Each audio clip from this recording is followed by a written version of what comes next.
नमस्कार, मेरा नाम है शशिधर गुप्ता। मैं हूँ डिपार्टमेंट ऑफ साइकोलॉजी एसेंसिना कॉलेज में असिस्टेंट प्रोफेसर। और आज का हमारा विषय है द नॉर्मल प्रोबेबिलिटी कर्व।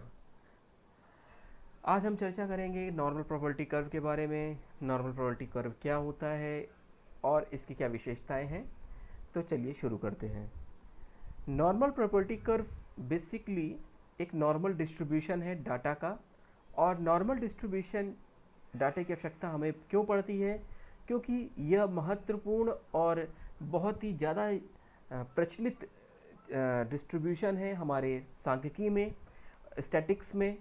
और जब हम स्टैटिक्स की बात करते हैं तो स्पेशली प्रांचलिक जो हमारे सांख्यिकीय है, पैरामेट्रिक स्टैटिक्स है, उसमें नॉर्मल डिस्ट्रीब्यूटेड डाटा बहुत इम्पॉर्टेंट रोल प्ले करता है। आगे हम इस विषय की चर्चा करेंगे कि इस नॉर्मल डिस्ट्रीब्यूशन डाटा का कैरेक्टरिस्टिक्स क्या होती है। अगर हम बात करें तो इसको बेल कर्व भी कहा जाता है। और बेल कर्व इसलिए कहा जाता है कि नंबर ऑफ केसेस एनपीसी में मिडिल पॉइंट में होते हैं या मिडिल के आसपास होते हैं। और इसके कारण एक बेल शेप्ड बनता है, जिसके ऐसे ऐसे करके कुछ बेल शेप समथिंग बनता है, जिस कारण से इसे बेल कर्व कहा जाता है। मैथमेटिशियन अर्थात गणितज्ञ कार्ल गॉस के इम्पॉर्टेंट कंट्रीब्यूशन के कारण भी इसे गॉसियन कर्व की संज्ञा दी जाती है। अगर थोड़ा इतिहास में जाए तो सबसे पहले जो नॉर्मल डिस्ट्रीब्यूशन की व्याख्या है वो अब्राहम दे मोवेयर ने की थी, जिन्होंने गैम्बलिंग के खेल को नॉर्मल डिस्ट्रीब्यूशन के आधार पे समझा था। और गैम्बलिंग को के जो डाटा प्राप्त हुआ था उससे नॉर्मल डिस्ट्रीब्यूशन करके इसका संपादन किया था। तो इस तरह से ये एक ब्रीफ इंट्रोडक्शन था। अगर हम नॉर्मल डिस्ट्रीब्यूशन को देखें तो हमको ऐसा दिखाई देता है, जैसे मैंने अभी चर्चा करी कि बेल शेप्ड ये कर्व दिखाई देता है। और इसकी जो विशेषता है उनकी चर्चा भी हम आगे करते हैं। तो पहली विशेषता ये है सिमेट्रिक होना, मतलब सम्मित होना। सम्मित होना मतलब दोनों साइड पे। जब हम एनपीसी की बात करते हैं तो एनपीसी का जो मिडिल पॉइंट होता है वो वहीं पर उसका मीन मीडियन मोड होता है। और वो मिडिल पॉइंट, जब हम मिडिल पॉइंट कह रहे हैं तो इसका अर्थ ही यही हुआ कि वह एनपीसी को बराबर दो भागों में बांट देता है।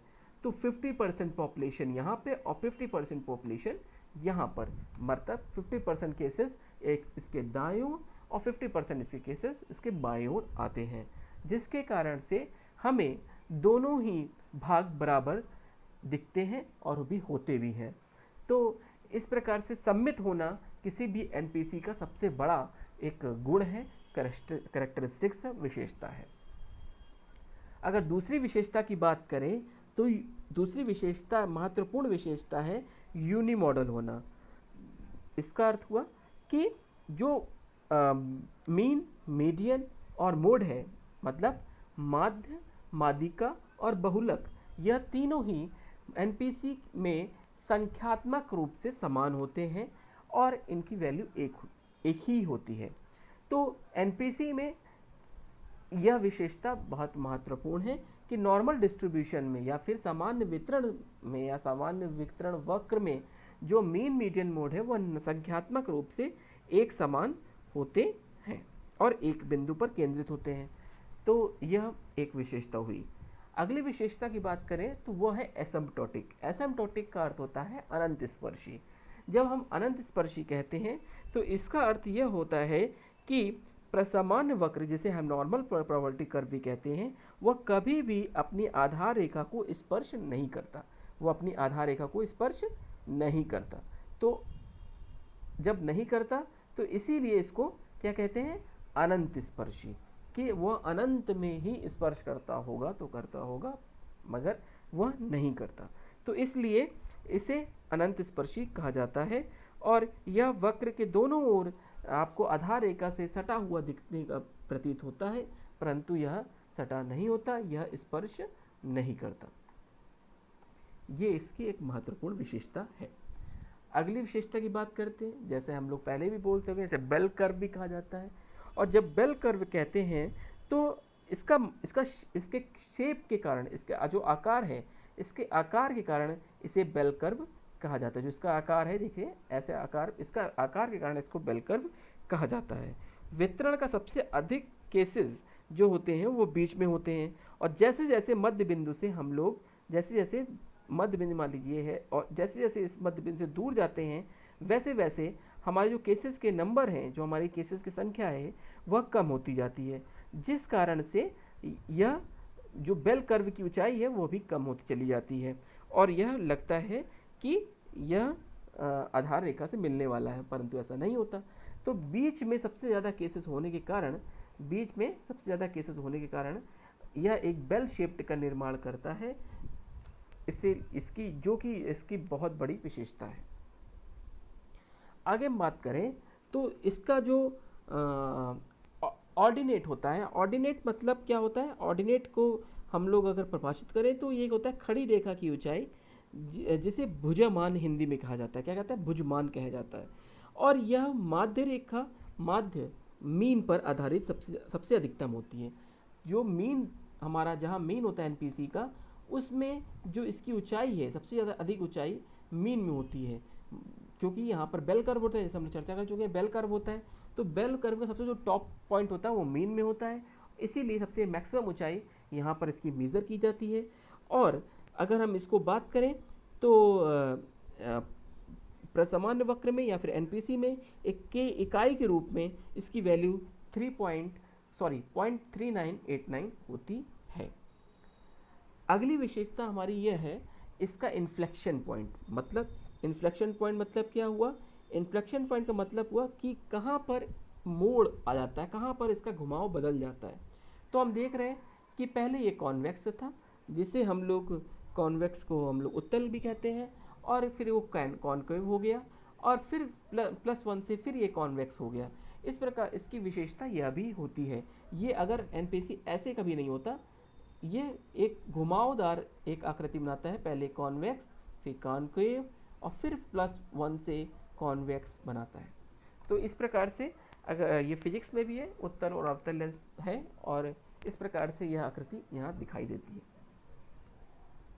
आगे हम देखें तो हम देखते हैं कि एक इसकी कैरेक्टरिस्टिक्स क्या है, कितने परसेंट केसेस कहाँ पर कवर होते हैं।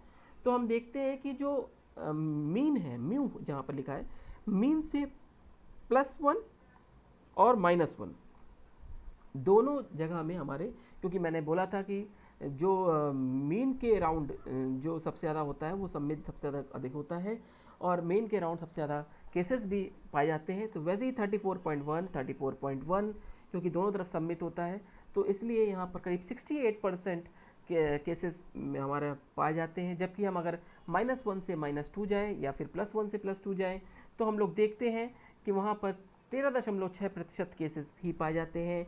जैसे जैसे हम छोर की तरफ बढ़ते जाते हैं, वैसे वैसे केसेस की संख्या बढ़ती जाती है, जैसा कि हमें दिख भी रहा है।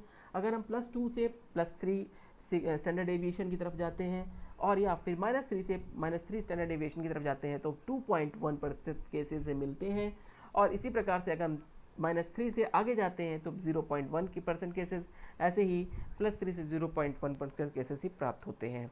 तो यह था विस्तार, एनपीसी का लगभग पूरा विस्तार ऐसे ही होता है।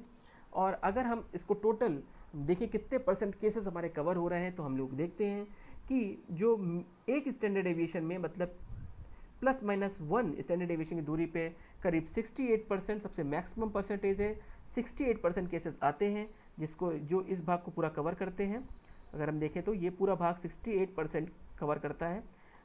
जबकि अगर हम दूसरे भागों की देखें तो +2, यहाँ से +-2 स्टैंडर्ड एविएशन की दूरी पे अगर हम देखें तो ये पूरा केसेस हमारा 95%, ये पूरा केसेस देख रहे हैं, ये पूरा केसेस हमारा 95% कवर करता है।